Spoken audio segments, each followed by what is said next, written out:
Hello नमस्कार दोस्तों एवं साथियों, आप सभी का पीटीएफ परिवार में स्वागत है। बहुत बहुत अभिनंदन है। तो हम लोगों ने फर्स्ट सीरीज़ किया है, ये हमारा दूसरा सीरीज होता है। तो दूसरा सीरीज़ की अगर बात करेंगे तो देखिएगा बहुत ही महत्वपूर्ण आपको यहाँ से समझिए कि पॉइंट मिलेगा।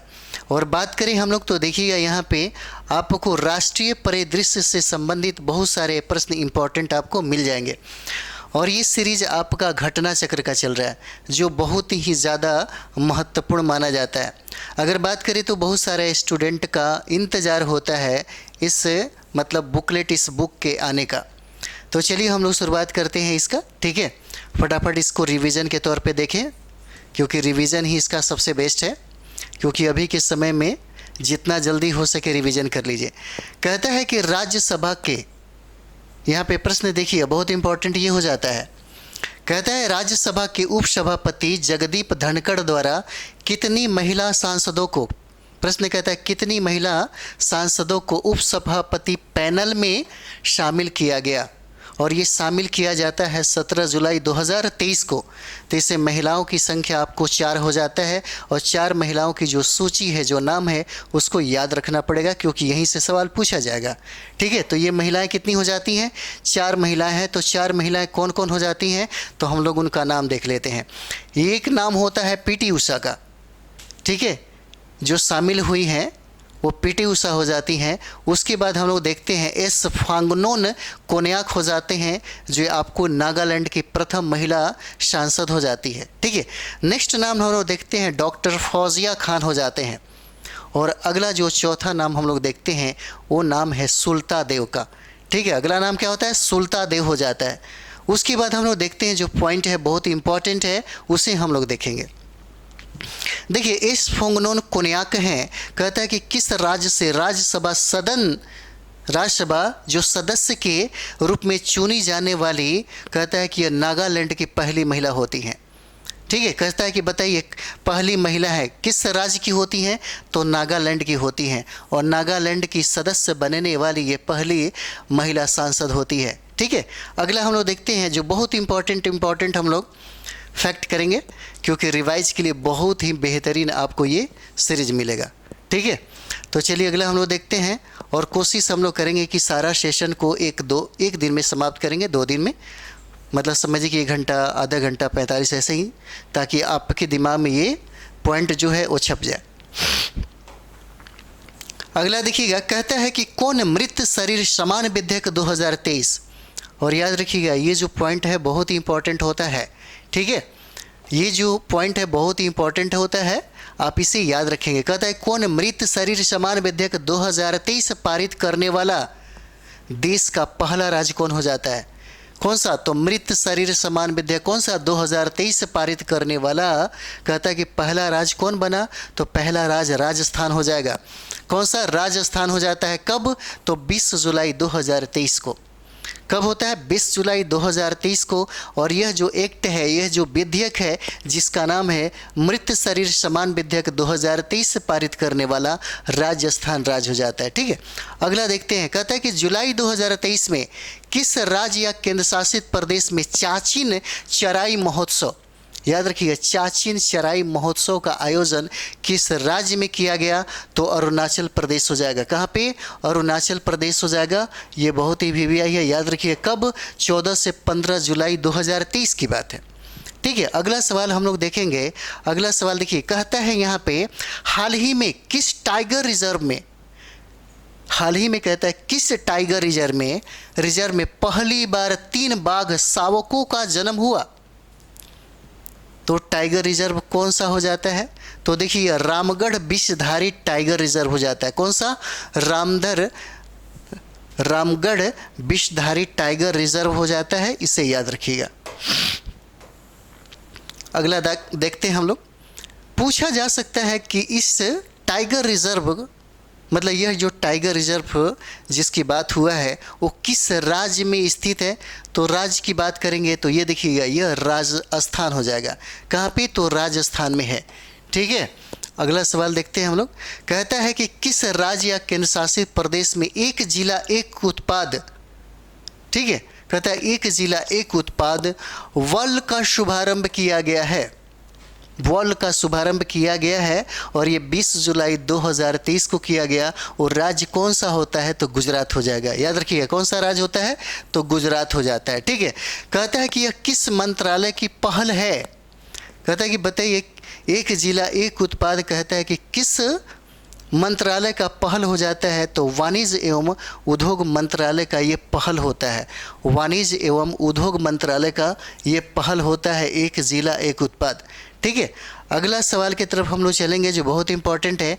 कहता है कि अफ्रीका के साथ भारत की ऐतिहासिक यात्रा एक साथ मिलकर आगे बढ़ना, कौन सा? एक साथ मिलकर आगे बढ़ना नामक प्रदर्शनी का शुभारंभ किस अंतर्राष्ट्रीय दिवस पर किया गया? ठीक है, तो देखिए ये 18 जुलाई 2023 को किया गया और नेल्सन मंडेला अंतर्राष्ट्रीय दिवस पर किया गया। ठीक है, नेल्सन मंडेला अंतर्राष्ट्रीय दिवस पर इसका आयोजन किया गया और यह आयोजन 18 जुलाई 2023 को किया गया है, इसलिए इसे याद रखेंगे। ठीक है, अगला पॉइंट हम लोग देखते हैं। अगला देखिए बहुत इंपॉर्टेंट है। कहता है यहाँ पे, अगला पॉइंट देखिए, कहता है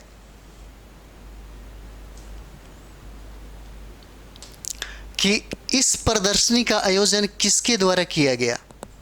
ठीक है, तो देखिएगा इसको थोड़ा सा डिटेल्स करने की कोशिश किया गया है और डिटेल्स में ही पढ़िए, डिटेल्स में ही थोड़ा रिवाइज करिए ताकि आपका प्रश्न कम से कम छूटे नहीं। तो कहता है कि इस प्रदर्शनी का आयोजन किसके द्वारा किया गया है? तो याद रखिएगा विवेकानंद इंटरनेशनल फाउंडेशन, राष्ट्रीय संग्रहालय और दक्षिण अफ्रीका उच्चायोग के द्वारा नेल्सन मंडेला उत्सव का आयोजन किया गया। ठीक है, अगला सवाल कहता है यहाँ पे कि सितंबर 2018 में, कहता है कि सितंबर 2018 में किस अंतर्राष्ट्रीय संगठन ने 2019 से लेकर के 2028 का नेल्सन मंडेला शांति दशक घोषित किया? तो कौन घोषित किया? कहता है कि बताइए कौन सा अंतर्राष्ट्रीय संगठन ने ये घोषित किया है? तो संयुक्त राष्ट्र हो जाएगा। कौन? तो संयुक्त राष्ट्र हो जाता है, इसी के द्वारा ये घोषणा किया गया। अगला सवाल हम लोग देखते हैं। देखिए अगला सवाल कहता है, आगे बढ़ा देते हैं इसको क्योंकि सबका सब बहुत इंपॉर्टेंट सवाल हो जाता है। अगला देखिए कहता है यहाँ पे कि कौन सा प्राधिकरण, कहता है कौन सा प्राधिकरण चुनाव के दौरान दूरदर्शन और आकाशवाणी पर प्रचार के लिए राजनीतिक दलों को डिजिटल टाइम वाउचर, कौन सा? तो डिजिटल टाइम वाउचर, याद रखिएगा डिजिटल टाइम वाउचर जारी करेगा। कौन जारी करेगा? और 28 जुलाई 2023 को कौन था? तो भारत चुनाव आयोग के द्वारा ही यह डिजिटल टाइम वाउचर राजनीतिक दलों को क्या करेगा? ये जारी करेगा। कौन जारी करेगा? तो भारत का चुनाव आयोग जारी करेगा। अगला सवाल देखेंगे, कौन सा अधिनियम राजनीतिक दलों को चुनाव के दौरान सरकार के स्वामित्व वाले इलेक्ट्रॉनिक्स मीडिया का उपयोग करने, कौन सा? इलेक्ट्रॉनिक्स मीडिया का उपयोग करने की अनुमति देने वाली योजना को वैधानिक आधार देता है? तो क्या हो जाएगा? तो देखिए जनप्रतिनिधि अधिनियम आपको 1951 के तहत दिया जाता है। कौन सा? तो जनप्रतिनिधि अधिनियम आपको होता है जो एक्ट है यह 1951 51 के तहत ये आपको अधिकार और आधार आपको प्रदान किया जाता है। ठीक है, अगला देखते हैं हम लोग। अगला देखिएगा बहुत इंपॉर्टेंट है आपके लिए। अगला सवाल कहता है किस राज्य सरकार द्वारा, कहता है किस राज्य सरकार द्वारा ग्रामीण आवास न्याय योजना, कहता है ग्रामीण आवास न्याय योजना प्रारंभ किया गया? किस राज्य के द्वारा? तो यह आपका राज्य आपका छत्तीसगढ़ हो जाता है। कौन सा राज्य हो जाता है? तो छत्तीसगढ़ के द्वारा ये ग्रामीण आवास न्याय योजना का प्रारंभ किया गया। ठीक है, अगला देखिएगा। अगला सवाल कहता है यहाँ पे किस राज्य ने महिलाओं के लिए, कहता है किस राज्य ने, सवाल देखिएगा, सवाल पढ़ करके जब भी आप 69 बीपीएससी के लिए 30 सितंबर को एग्ज़ाम में आप बैठेंगे तो कम से कम सवाल को 2 बार पढ़ेंगे। ठीक है, ताकि आपको अच्छे से समझ में आ जाए। कभी कभी हबड़ा करके सही सवालों के जवाब को भी आप गलत कर देते हैं, इसलिए बनाने के पहले याद रखिएगा कितना हूँ, मतलब समझिए कि आसान सवाल क्यों ना हो, बट आप कोशिश करिए कि 2 बार उसे पढ़ें, तब जा कर के उसको समझिए कि आंसर को दे। ठीक है, तो किस राज्य ने महिलाओं के लिए गृह लक्ष्मी योजना शुरू करने की घोषणा किया है? ठीक है, किस राज्य में गृह लक्ष्मी योजना का प्रारंभ हुआ? तो ये आपका कर्नाटक हो जाता है, याद रखिएगा। कहता है कि इस योजना के तहत परिवार की महिला मुखिया को कितने रुपए मासिक भत्ता दिया जाएगा? कितने रुपए मासिक भत्ता दिया जाएगा? तो ये हो जाता है 2000 रुपये हो जाता है। कहता है कि किस जगह त्रिपुरा प्रदर्शनी का आयोजन किया गया?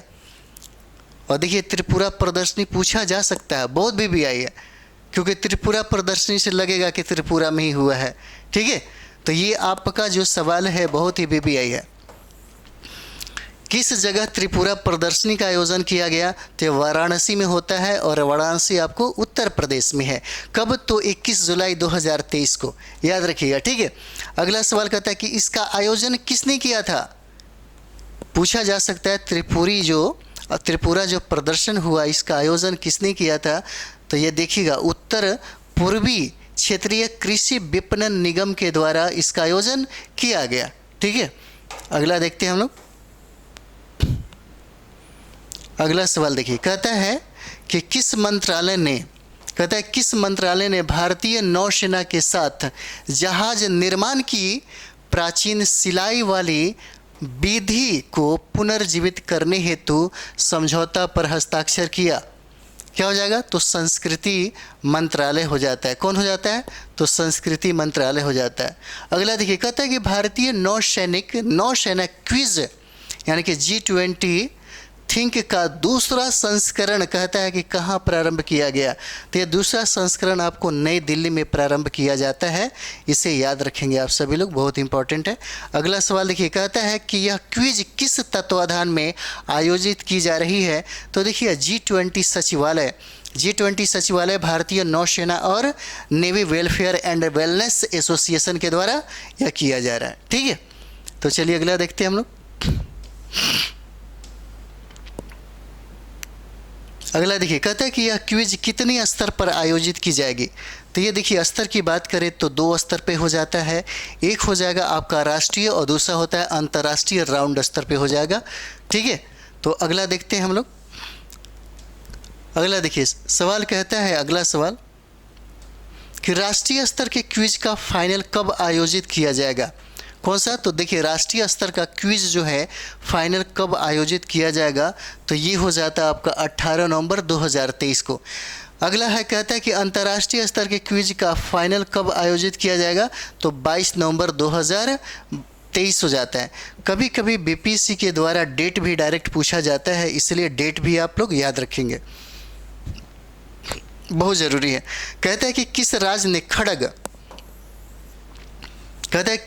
खड़ग नदी बेसिन परियोजना को मंजूरी प्रदान कर दी? तो कौन सा राज्य हो जाता है? ये ओडिशा हो जाएगा। कब? 20 जुलाई 2023 को। कौन सा राज्य हो जाता है? याद रखिएगा, ये राज्य हो जाता है ओडिशा हो जाता है, जिसने खड़ग नदी बेसिन परियोजना को मंजूरी प्रदान कर दी। नीति आयोग द्वारा भारत की इलेक्ट्रिक गतिशीलता में तेजी लाने के लिए नीति समर्थन कहाँ आयोजित किया गया? तो नीति समर्थन आयोजन की अगर बात कर दी जाए कहाँ किया गया, तो ये गोवा में हो जाता है। कहाँ पे? गोवा हो जाता है, 20 जुलाई 2023 को। ठीक है, अगला देखते हैं हम लोग। अगला सवाल देखिए, कहता है कि NTPC लिमिटेड ने किस राज्य के बाढ़ सुपर थर्मल पावर प्रोजेक्ट की 660 मेगावाट यूनिट 2 को चालू किया गया? और याद रखिएगा, बहुत ही BBI है आपका। ठीक है, क्या हो जाएगा? तो बिहार हो जाता है। कब? तो 6 जुलाई 2023 को हो जाता है। ठीक है, याद रखिए, बहुत इंपॉर्टेंट है। अगला देखते हैं, कहता है कि प्रधानमंत्री ने अंतर्राष्ट्रीय प्रदर्शनी सह सम्मेलन केंद्र IECC परिसर का उद्घाटन कहता है कि कहाँ किया? तो उद्घाटन देखिएगा, नई दिल्ली में किया। कब? तो 26 जुलाई 2023 को, याद रखिएगा। कहता है कि इस परिसर को क्या नाम दिया गया? तो भारत मंडपम दिया गया। कहता है कि इस जो परिसर को क्या नाम दिया गया? तो भारत मंडपम नाम दिया गया है।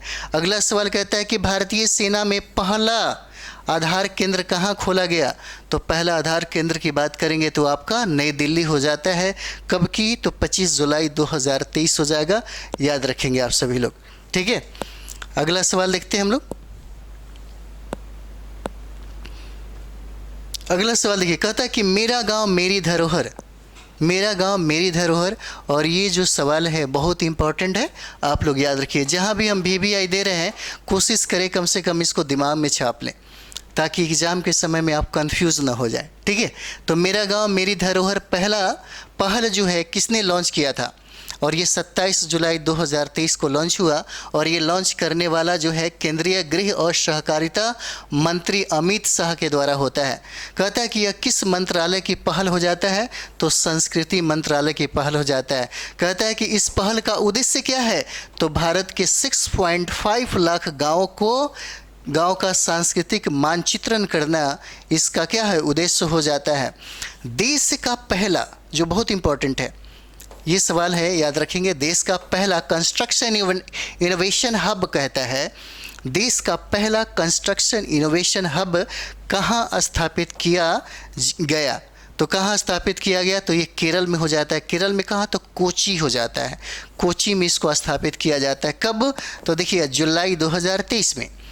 अगला सवाल देखेंगे, कहता है कि आज़ादी का अमृत महोत्सव के रूप में मेरी माटी मेरा देश अभियान को कब शुरू किया गया?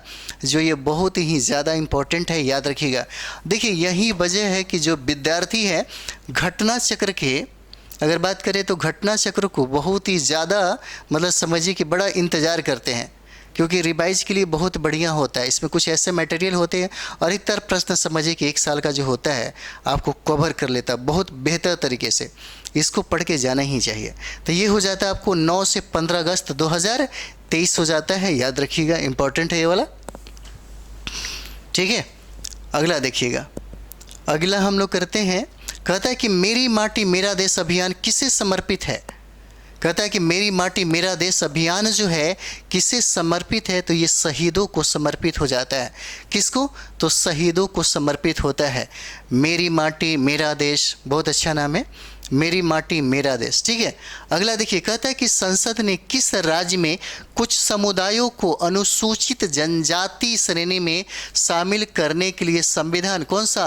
अनुसूचित जनजाति आदेश यानी कि 5वां संशोधन विधेयक पारित किया? तो कौन सा राज्य हो जाता है? तो ये राज्य आपका हो जाएगा छत्तीसगढ़। कौन सा राज्य हो जाता है? तो छत्तीसगढ़ राज्य हो जाता है। ठीक है, अगला देखते हैं, कहता है कि इस विधेयक में किन जातियों को अनुसूचित यानी कि शेड्यूल्ड ट्राइब जनजाति की सूची में शामिल करने का प्रावधान है? तो कौन कौन से जाति हो जाते हैं? याद रखिएगा, धनुहार हो जाते हैं, धनुवार हो जाते हैं, किसान, सौरा और बिंजिया हो जाते हैं। ठीक है, बिंजिया हो जाते हैं। अगला देखते हैं हम लोग।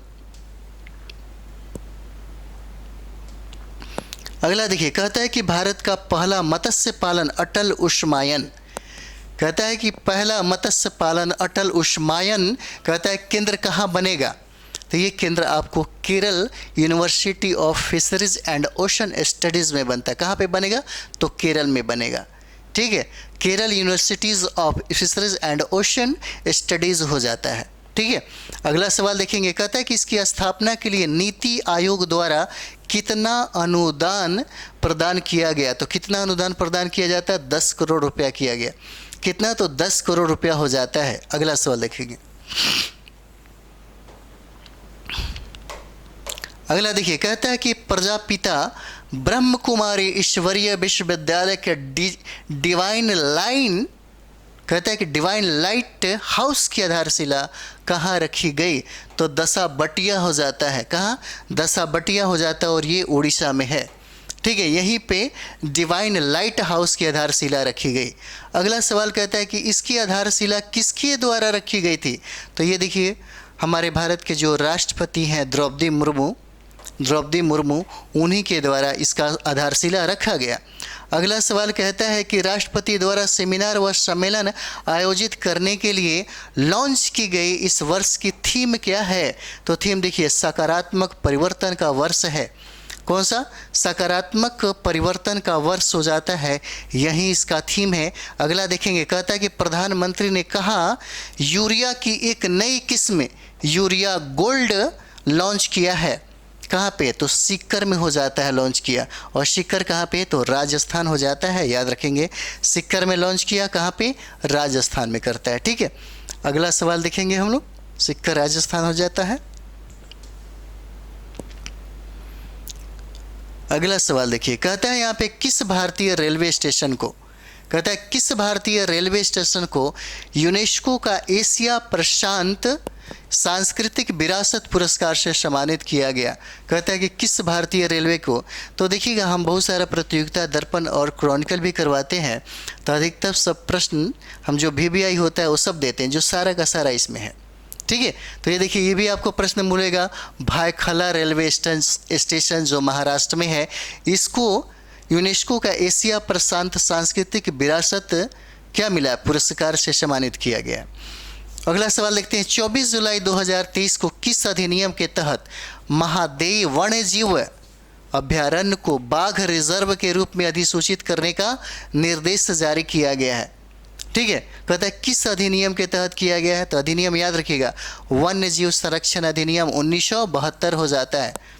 इसी अधिनियम के अंतर्गत ये काम किया गया, वन्य जीव, ठीक है, संरक्षण अधिनियम 1972 के तहत किया जाता है। अगला सवाल देखेंगे हम लोग, कहता है कि महादेव वन्यजीव अभ्यारण्य किस राज्य में अवस्थित है? पूछा जाएगा महादेव वन्यजीव अभ्यारण्य कहाँ पे है? तो आपको गोवा हो जाएगा। आंसर क्या हो जाता है? गोवा हो जाता है। अगला सवाल कहता है कि इस अभ्यारण्य से होकर कौन सी नदी बहती है? ठीक है, कौन सा अभ्यारण्य? तो महादेव वन्यजीव अभ्यारण्य से होकर के कौन सी नदी बहती है? तो ये देखिएगा, इसको मांडवी नदी भी कहा जाता है, महादेव भी कहा जाता है। ठीक है, महादेव या मांडवी नदी के नाम से भी जाना जाता है। ठीक है, जो इससे होकर के ये बहती है। ठीक है, चलिए अगला देखते हैं हम लोग। अगला सवाल देखिएगा, बहुत इंपॉर्टेंट है ये सेशन। अगर बात करें तो घटना चक्र का सबसे महत्वपूर्ण ये चीज़ है, और आपके एग्ज़ाम के अंतिम समय में ही सब कोई सबसे ज़्यादा लेता है इसको। ठीक है, आप एक बार अच्छे से रिविजन कर लीजिए। जहाँ जहाँ इंपॉर्टेंट, सबसे ज़्यादा इंपॉर्टेंट होगा, हम आपको क्लिक कराएंगे, आप ज़रा उसको अच्छे से देख लीजिएगा। तो भारत के किस राज्य के खिलाड़ियों को नत्थी वीज़ा जारी करने पर चीन का कड़ा विरोध किया गया? ठीक है, इसे याद रखिएगा, बहुत VBI ये क्यों किया गया, ये मेंस जब पढ़िएगा तो उसमें पता चल जाएगा।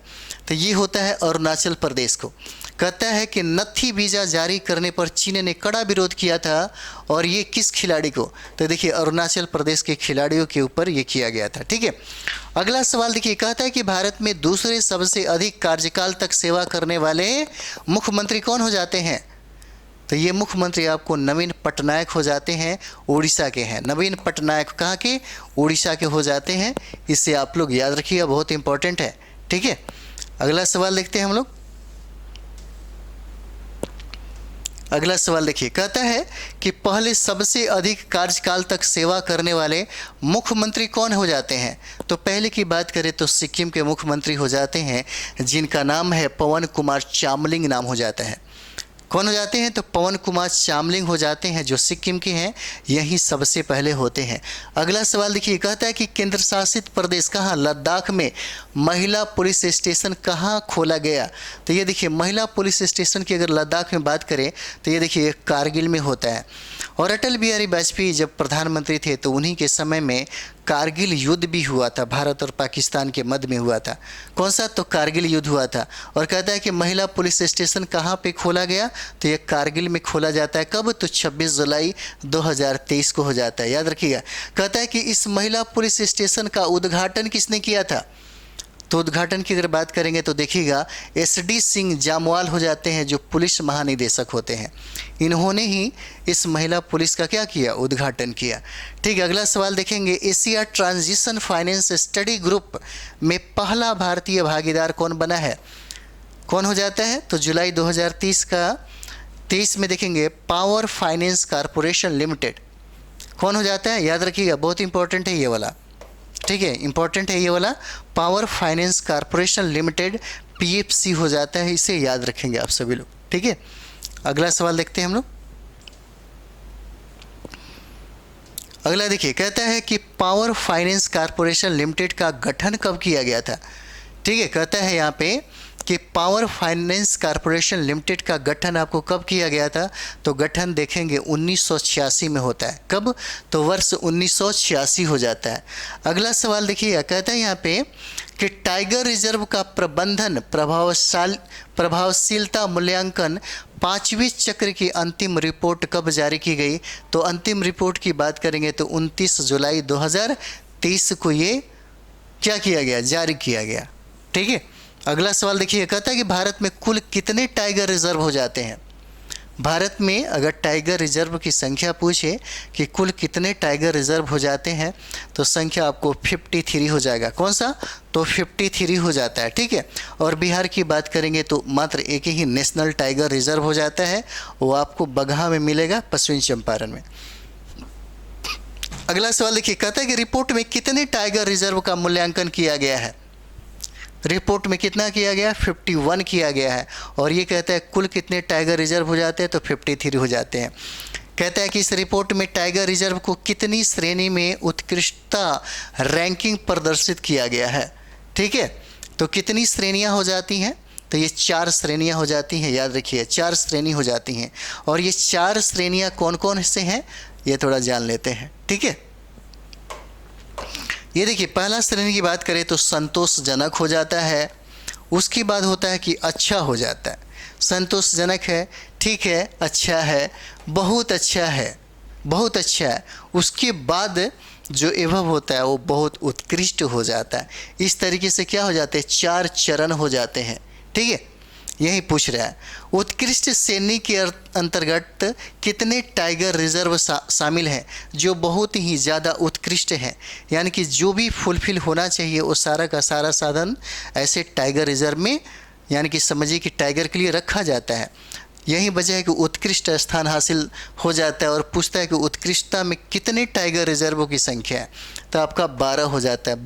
12 जो टाइगर रिजर्व हैं वो संख्या उत्कृष्टता में आते हैं। ठीक है, अगला सवाल कहता है कि बहुत अच्छी श्रेणी के अंतर्गत कितने टाइगर रिजर्व आते हैं, तो उनकी संख्या देखिए 21 हो जाता है। और अच्छी श्रेणी के अंतर्गत टाइगर रिजर्व की संख्या आपको 13 हो जाएगा। और कहता है कि संतोषजनक श्रेणी में कितने टाइगर रिजर्व हो जाते हैं, तो 5 हो जाता है। और इसे याद रखेंगे, कितना संख्या, तो 5 हो जाता है। ठीक है, अगला सवाल देखते हैं हम लोग।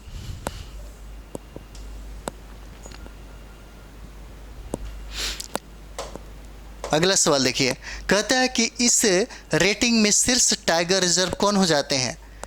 यानी कि पूछा जाएगा कि 53 जो टाइगर रिजर्व आपने देखा उनमें सबसे अव्वल या सबसे पहला या सबसे शीर्ष स्थान किसने हासिल किया, तो पेरियार टाइगर रिजर्व हो जाता है। और पेरियार टाइगर रिजर्व की अगर बात कर दिया जाए तो पूछा जाता है कि पेरियार टाइगर रिजर्व कहाँ पे है, तो ये आपको केरल में हो जाएगा। ठीक है, कहाँ पे हो जाता है, केरल हो जाएगा। और केरल का नाम बदलने की भी बात किया जा रहा है। केरल का नाम बदल करके केरलम रखा जाएगा। और केरलम की अगर बात कर दी जाए तो मलयालम भाषा में रखने की बात किया जा रहा है। ठीक है, अगला सवाल देखते हैं हम लोग। कहता है कि दूसरा व तीसरे स्थान पर कौन से टाइगर रिजर्व हो जाते हैं, तो दूसरा की बात कर दिया जाए तो सतपुड़ा टाइगर रिजर्व हो जाता है। और सतपुड़ा टाइगर रिजर्व की बात करें तो यह आपको मध्य प्रदेश में है। तीसरा की बात करें कि जो तीसरा स्थान हासिल किया है वो बांदीपुर टाइगर रिजर्व किया है।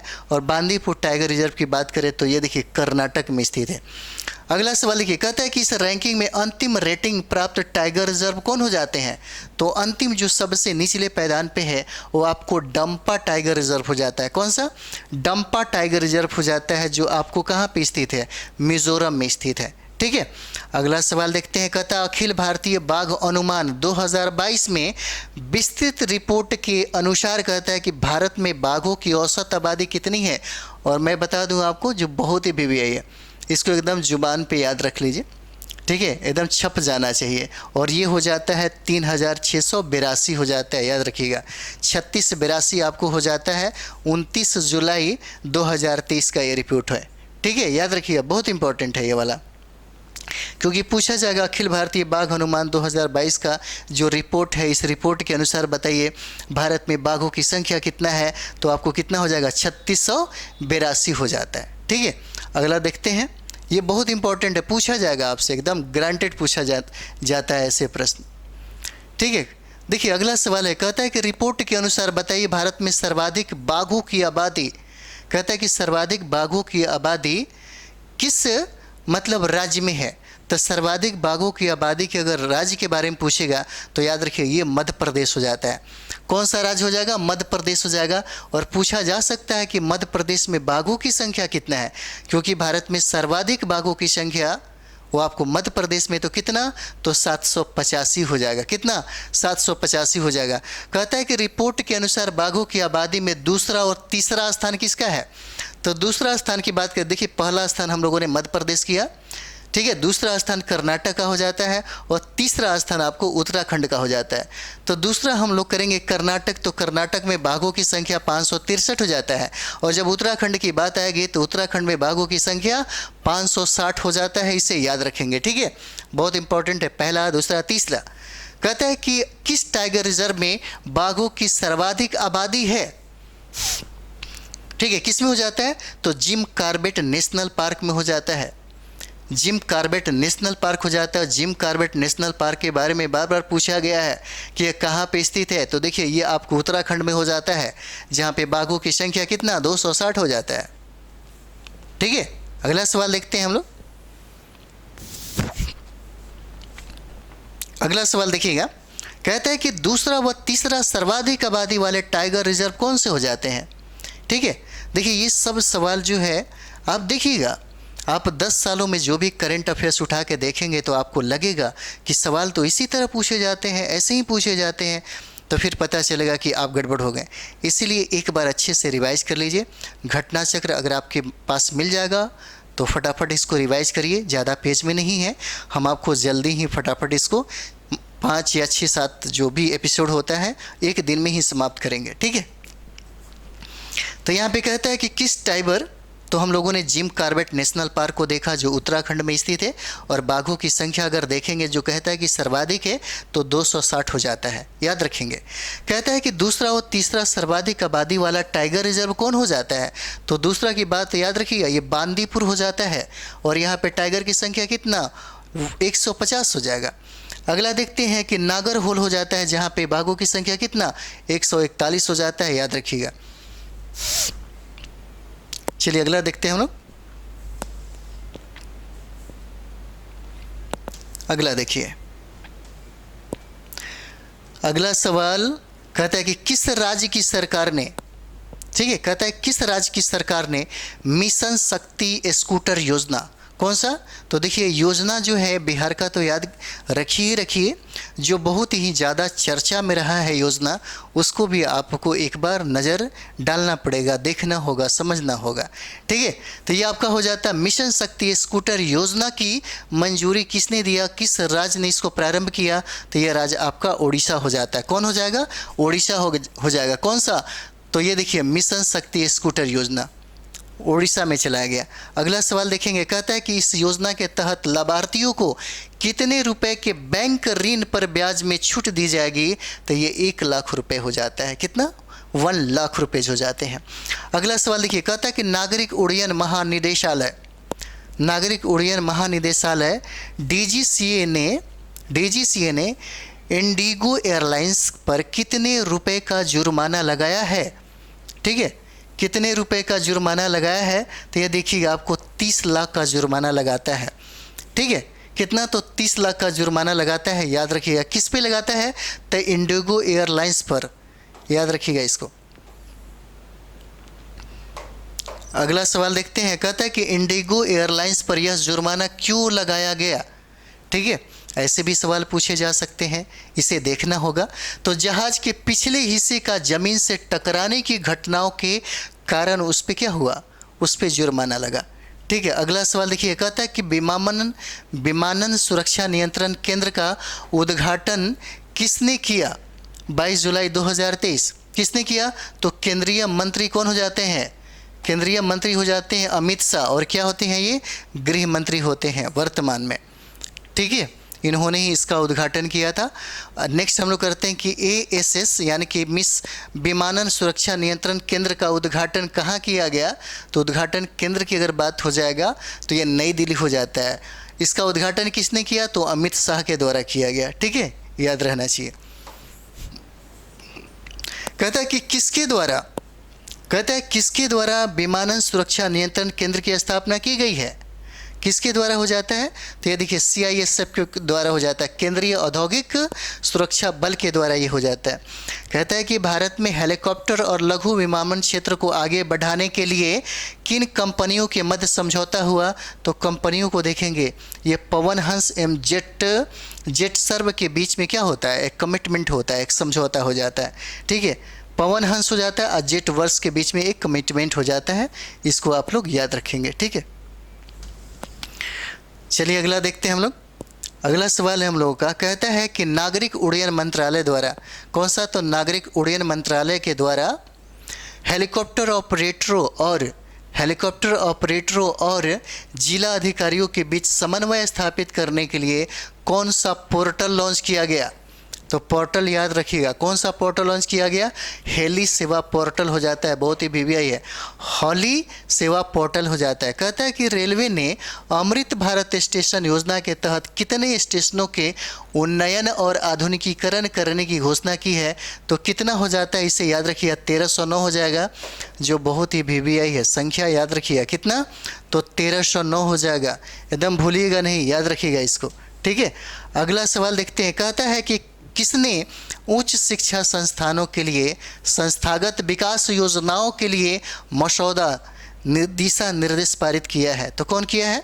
तो ये UGC के द्वारा हो जाता है। ठीक है, यानी कि विश्वविद्यालय अनुदान आयोग के द्वारा हो जाता है, आपको UGC हो जाता है।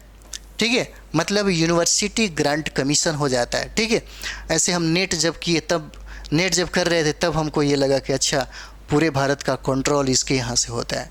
ठीक है, चलिए अगला देखते हैं। तो ये आपका UGC हो जाता है। चलिए अगला देखते हैं हम लोग। अगला सवाल है हम लोग का,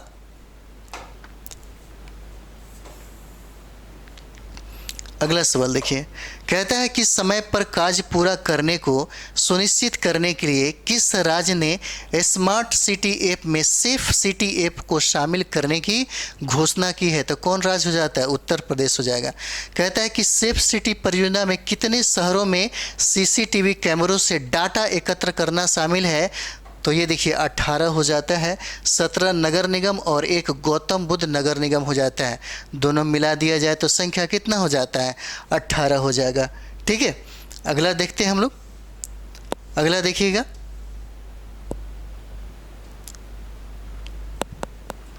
अगला देखिए। कहता है कि विश्व में पुरुषों के लिए सबसे बड़ी और सबसे प्रतिष्ठित प्रतियोगिता 19वीं रूबरू मिस्टर इंडिया 2023, याद रखिए, 19वीं रूबरू मिस्टर इंडिया 2023 कहाँ आयोजित किया गया?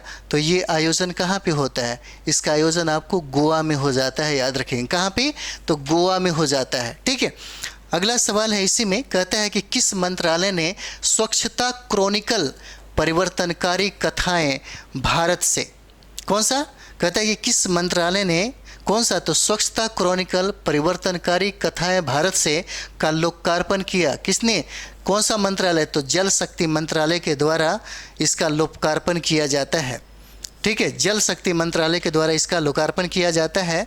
तो अगला हम लोग देखते हैं। अगला देखिएगा, बहुत इंपॉर्टेंट है हम लोगों के लिए।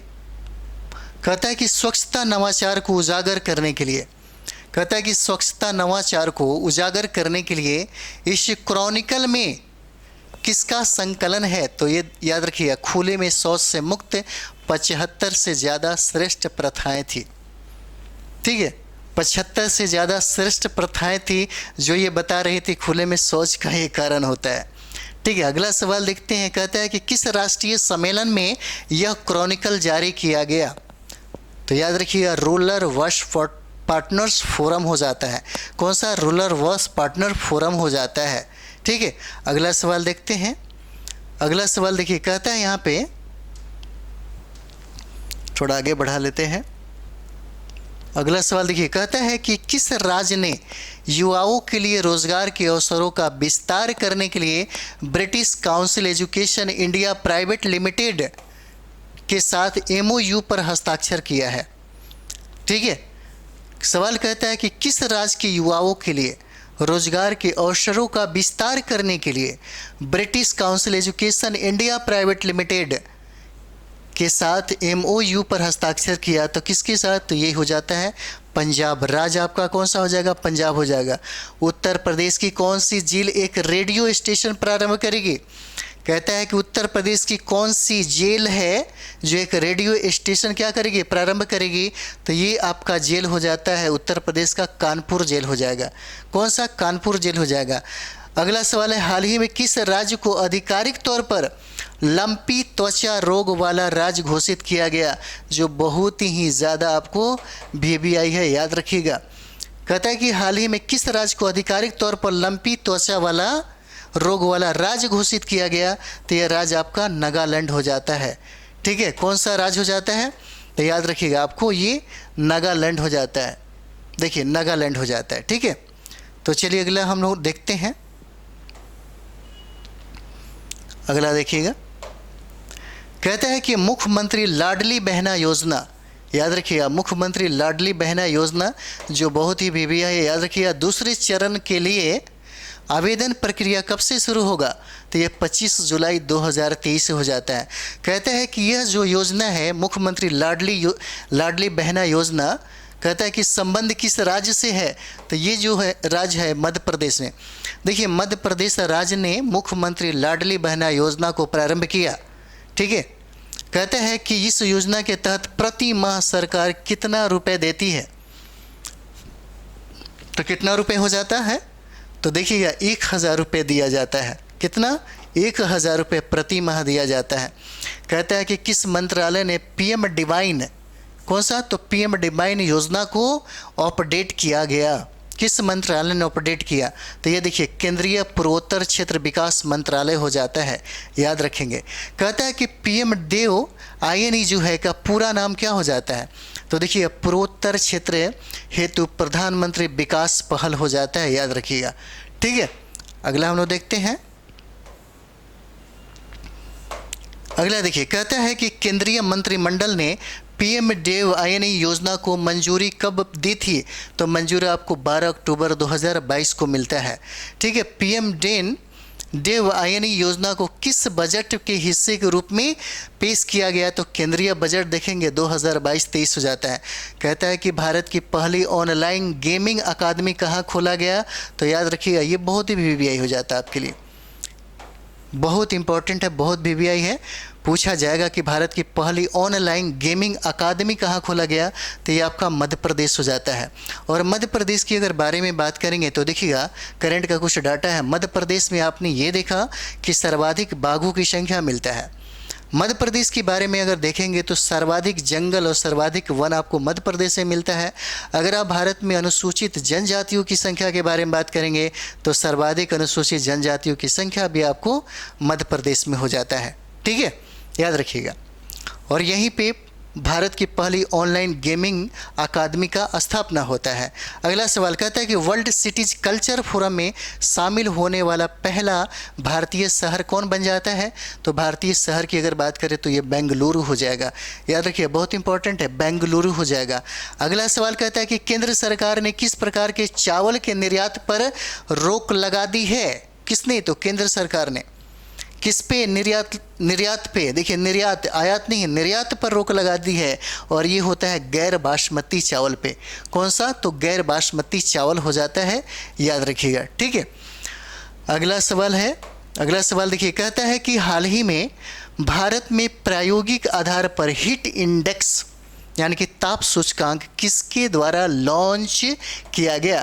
तो किसके द्वारा लॉन्च किया गया? तो भारत मौसम विज्ञान विभाग के द्वारा। किसके द्वारा? तो देखिएगा ये भारत मौसम विज्ञान विभाग के द्वारा हो जाता है। अगला सवाल देखते हैं हम लोग। कहता है कि सूचकांक में प्रयोग होने वाले रंग कौन से हो जाते हैं? तो याद रखिएगा, हरा हो जाएगा, पीला हो जाएगा, नारंगी हो जाएगा और लाल हो जाता है। और सबका मतलब अलग अलग होता है। ठीक है, तो चलिए हम इसके बाद फिर से सेशन आपको कराते हैं, इतना सेशन तक आपको रहने देते हैं, फिर नेक्स्ट वीडियो में हम लोग मिलते हैं, ठीक है। क्योंकि पूरा लंबा ज़्यादा हो जाएगा तो फिर आप भी बोर हो जाएंगे, और बढ़िया से हम लोग एक अच्छे तरीके से इसका रिवाइज कर लेते हैं। और आपके 69 बीपीएससी के लिए बहुत इंपॉर्टेंट है, बहुत ही ज़्यादा इंपॉर्टेंट है। मैं बता रहा हूँ आपको, बहुत सारे फाइटर हैं जो इस बुकलेट का बहुत ही बेसब्री से इंतज़ार करते हैं, ठीक है। तो चलिए हम आपके लिए लेकर के आए हैं और आपको सारा का सारा रिवाइज कराने वाले हैं। तो इस सेशन के लिए थोड़ा ज़्यादा से ज़्यादा आप लोग शेयर करें, लाइक, सब्सक्राइब और कमेंट्स भी करें। आप अपने फ्रेंड में, आप अपने साथी संगियों को इसको शेयर कर सकते हैं, ताकि आपके साथ साथ आपके दोस्तों को भी इसका फ़ायदा मिल सके। तो चलिए हम लोग नेक्स्ट वीडियो मिलते हैं। थैंक यू वेरी मच आप सभी लोगों को।